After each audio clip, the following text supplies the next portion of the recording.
dipersembahkan oleh Polda Sumatera Utara menangkap 2 tersangka pemerasan dwelling time di Pelabuhan Belawan. Kementerian Perhubungan mengapresiasi kinerja Polda Sumatera Utara dan akan terus meningkatkan koordinasi dalam memerangi mafia pelabuhan. Menteri Perhubungan Budi Karya Sumadi mengatakan penangkapan kedua tersangka kasus dwelling time merupakan suatu prestasi dari kepolisian dalam membantu pemerintah membenahi sektor pelabuhan dan logistik.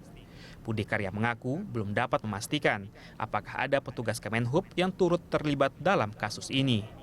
Budi juga mengingatkan pemerintah akan memberikan tindakan tegas kepada setiap oknum yang masih menjalankan aksinya menghambat percepatan bongkar muat. Departemen Perhubungan mengapresiasi apa yang dilakukan oleh Polda Sumatera Utara, di mana sudah tertangkap oknum yang melakukan suatu upaya-upaya yang tidak legal. Memang ini kita menggunakan azas praduga tidak bersalah, tapi apapun ini suatu prestasi dari Polda Sumut. Oknum mana saya belum tahu persis, tetapi ada 2 oknum. Bisa oknum itu swasta, bisa juga oknum itu dari Depok atau siapa, tapi itu oknum kita belum tahu persis. Mungkin besok kita akan dapat kabar yang lebih pasti siapa itu. Sebelumnya tim khusus dari Ditreskrimum Polda Sumatera Utara menggerebek kantor DPW Asosiasi Perusahaan Bongkar Muat Indonesia Sumut di Jalan Syekh Wahab, Rokan, Medan. Penggerebekan ini terkait pengembangan kasus dwelling time setelah Polda Sumut menangkap 2 orang dan menetapkan Ketua APBMI Sumut sebagai tersangka.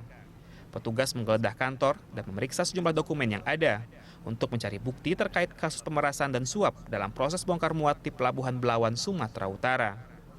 Tersangka diduga memeras seorang pengusaha yang ingin melakukan proses bongkar muat dengan meminta imbalan senilai Rp141 juta dengan uang muka sebanyak Rp75 juta.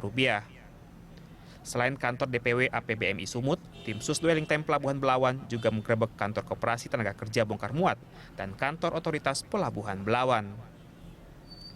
Instruksi Presiden Joko Widodo tentang bongkar muat barang dari kapal atau dwelling time di pelabuhan, khususnya di Pelabuhan Belawan, Sumatera Utara, belum terlaksana dengan baik. Untuk mengatasi pencapaian target tersebut, Polda Sumatera Utara membentuk Satgas yang langsung diketuai oleh Wakapolda Sumatera Utara. Wakapolda Sumatera Utara, Brigjen Pol Adi Parwoto menyatakan pihaknya masih terkendala dalam penanganan kasus dwelling time ini. Nah, ini karena si pemilik barang daripada lama dia kebingungan, akhirnya dihubungilah dan ada janji deal akan membayar 141 juta, namun mereka minta 70% dulu, 70% dulu sehingga dibayarkanlah kurang lebih 75 juta. Nah, pada saat mereka melakukan transaksi, kita melaksanakan OTT. Dalam kasus ini sendiri, pihak kepolisian telah memeriksa sedikitnya 7 saksi, termasuk diantaranya yang berasal dari beberapa instansi yang berkaitan dengan proses dwelling time. Sampai saat ini, waktu tunggu bongkar muat di Pelabuhan Belawan masih lebih dari 4 hari. Ini jauh dari harapan Presiden Joko Widodo yang menginginkan waktu bongkar muat di Pelabuhan Belawan selesai dalam 2 hari. Tim Liputan, Berita 1.